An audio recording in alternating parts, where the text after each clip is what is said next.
Hey guys, welcome back to my channel. And in this video, I really just wanted to kind of do an informal talking session and explain why I just sold 5 days ago, last Wednesday, just sold what I would consider my best investment ever. And why would I do that? And what was it? And surprise, surprise, it was the duplex property that I have owned for the last 5 years, which was located downtown Phoenix. And I want to explain really just some logical reasoning as to why I sold it and why it was the right time for me to do so. And kind of go through some of the top reasons. And really, I've thought about it for years and years as I've owned this place. And it kind of boils down to the property itself and my mental health, and then the financial reasons behind it. And it's tough to kind of do that teeter-totter and that seesaw in your head of should I sell or should I not sell, and all the reasons associated with it. So I really just wanted to kind of share my experience. And if you are someone that is looking to get into real estate, or you have property already, maybe you're dealing with some of the same things that I dealt with over the last 5 years, and just kind of do a brain share here and kind of talk through some of the reasons that I felt like it was the right time to step away from this property, make a lot of money, and move on to the next adventure. So let's get a little deeper into it. And I wanted to give a little bit of background context as to why I bought the property in the first place, because I was reading about guys like Larry Silverstein and like Fred and Frederick Trump. And Larry Silverstein owned the World Trade Centers, and the Trump family story, and building this real estate empire. And I said, I don't know if those guys are any smarter than me, but I've seen what they've accomplished, and it could be cool. And wow, this is the blueprint for scaling real estate. So that's what I wanted to get into. And when you're looking at jumping from renting into a mortgage, at the time, at least 5 years ago, it was substantially more expensive to get into a mortgage. And you're not even taking into consideration the other things that could break or go wrong, and the total cost. But just from a monthly payment standpoint, I said, how can I subsidize my monthly expenses in housing?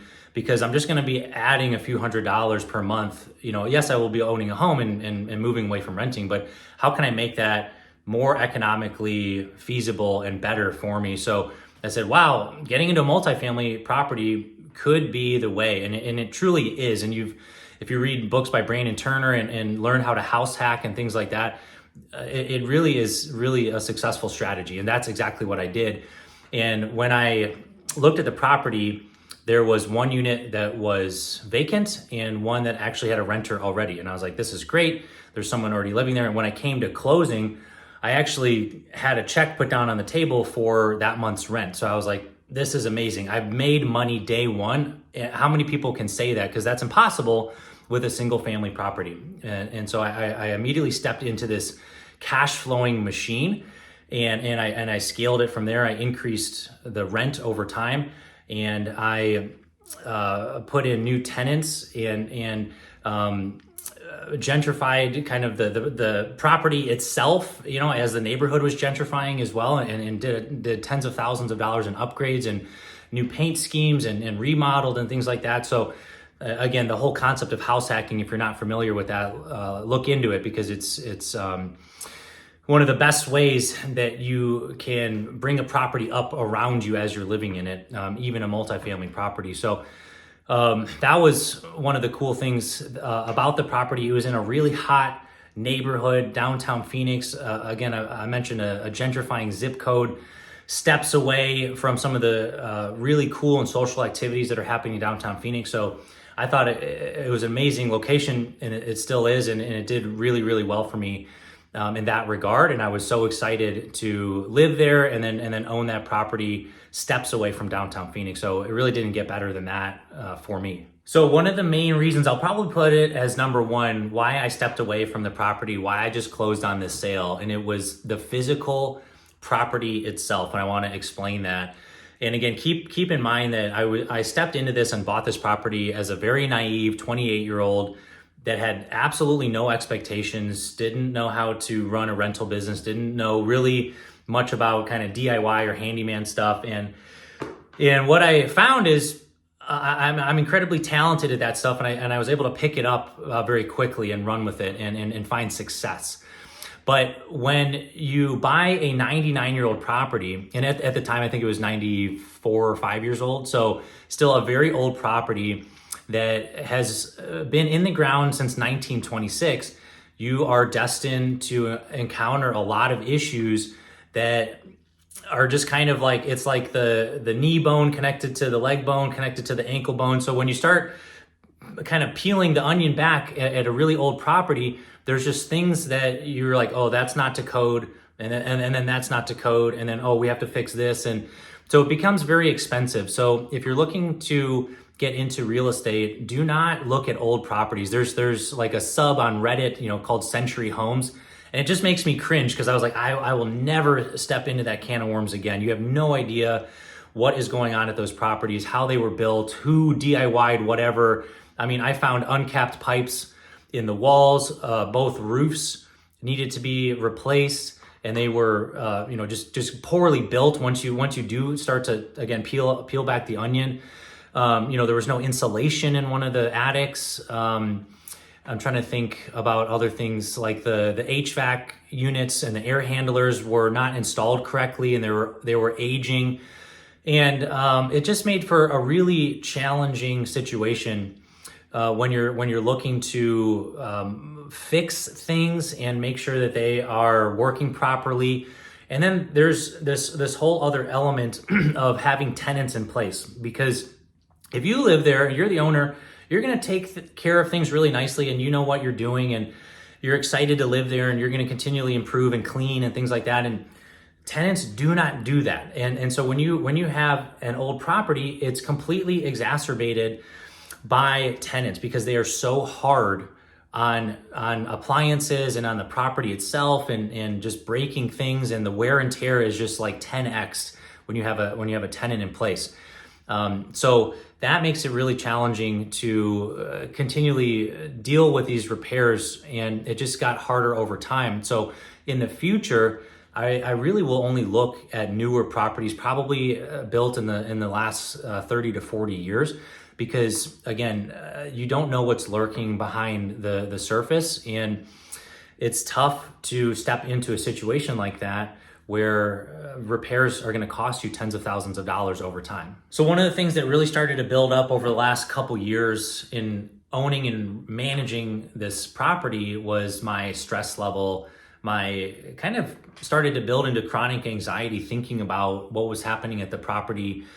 And just because I had a lot of bad tenants, and again, that's compounded by the fact that the property was really old and constantly breaking. So that started to really get to me, and there's nothing you can really do about that. If you're going to be a landlord, you can have a management company in place, but I found that they really didn't help because they just act as a middleman, and they're going to call you to solve the problem, or at least get approval and tell you about the problem. So you can't just kind of close your eyes and hope for that rent check in the mail or direct deposit every month, because there's going to be something that pops up. And yeah, you might have a few months at a time that nothing happens, and that's great. But I have found that there's something that's going to happen, and tenants love to complain about different things, and effectively you are responsible for different human beings living situations, and they're paying you for it.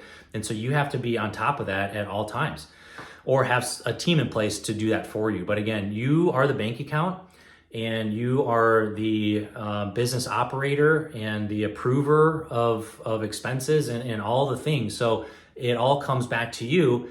And if you're not equipped to handle those things, or if you don't have the financial means to do so, it's quickly going to snowball into a stressful situation. If you're house hacking, like I mentioned, and you're living there and you are managing a couple or one tenant next to you, it's no problem because you can knock on the door. You're constantly being vigilant and monitoring the situation as you're house hacking and as you're living next to that person or people. But once you start truly being a remote landlord, a true landlord, where you are most likely either disconnected from the property because you have a management company in place, or you are hands-on, you're grinding for that check. There's no such thing as passive income in these situations because you're always on call. I've been on my hands and knees at 8 p.m. The night before work, fixing dishwashers and disgusting water and things like that. Like if you want to do it yourself, you totally can, or you're going to pay a lot of money to get a contractor out and appease a tenant.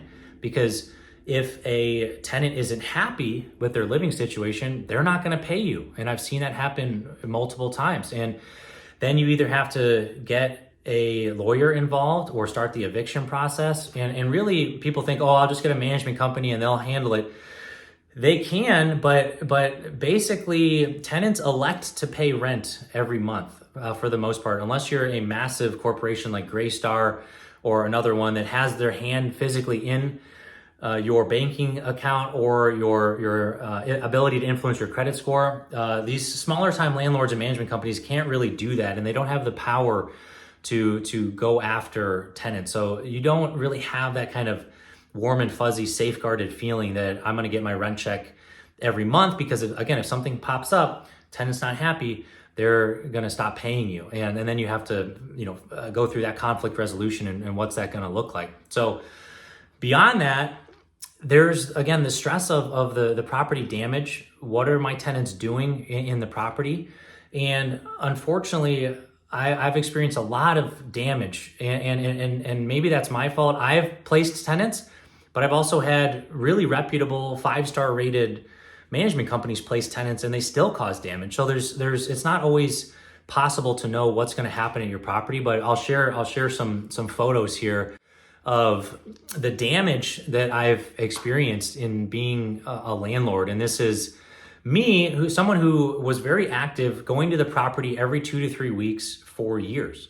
And seeing the destruction that happens also takes a toll on your mental health, because you're like, hey, this is a huge investment, multi-$100,000 investment, and I am trying to increase the appreciation. I'm trying to make the property nice. There's multiple sets of people living here. So I've had one, insane tenant that makes it horrible living situation for the other tenants, and then they're unhappy. And then again, it's this dynamic in multifamily, rental situations where probably less of an issue in a single family situation, but they can still be destructive.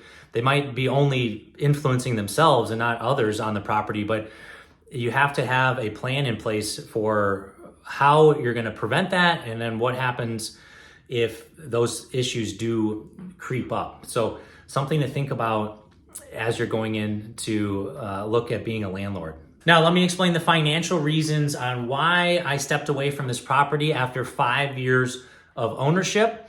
And personally, I think it's smart. And I thought about it for 2 years, and then I finally pulled the trigger, and I thought it was exactly the right time. And I'll tell you that I did have a 2.75 interest rate on an investment property is absolutely incredible. And I actually refinanced into that, and my mortgage company hooked me up, and that was amazing. And the property was making between $2,700, $2,800 a month when it was fully occupied for a good chunk of that 5 years. And I didn't have that much vacancy. There was less than 5% a year. So I was really, like I said at the beginning, I turned it into a cash flowing machine despite all of the problems. And for that, I'm very proud of myself. And the total rent roll was significant for 5 years. And the equity, because we went through the post-COVID boom, was substantial as well. So all things considered, that's why I call it my best investment ever, because it really is from a financial standpoint. So why would I step away from that? And really, there's different schools of thought in terms of OPM, other people's money, and paying for things like Dave Ramsey talks about in cash. And so depends on where you lie, and there's probably a middle ground as well in terms of using some, mortgage debt or paying for things in cash.